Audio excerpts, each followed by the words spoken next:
Κοιτάξτε, εγώ πιστεύω ότι με τη λογική ότι αυτό που λέμε Αθηναϊκή Ριβιέρα, που ξεκινάει από τον Πειραιά και φτάνει ως την Βάρκηζα σήμερα, είναι πραγματικά μια από τις ωραιότερες περιοχές της Ευρώπης. Σε λίγες, μάλλον, μπορεί σε καμία πρωτεύουσα της Ευρώπης να βρεις τόσο μεγάλο γυαλό, τόσο σημεία για οικιστική ανάπτυξη, να βρεις ένα έργο σαν το ελληνικό που δεν υπάρχει άλλο στην Ευρώπη.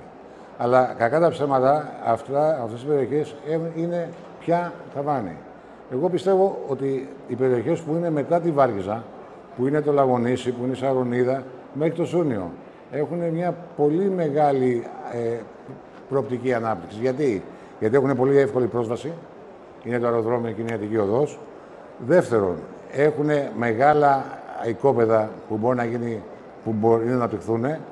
Προχθές διάβαζα, π.χ. υπήρχε ένα ξενοδοχείο πολλών δωματίων που είχε μείνει από τη Χούντα και πουλήθηκε. Σημαίνει δηλαδή ότι αυτές οι περιοχές έχουν πολύ μεγάλες πιθανότητες ανάπτυξης από εδώ και πέρα.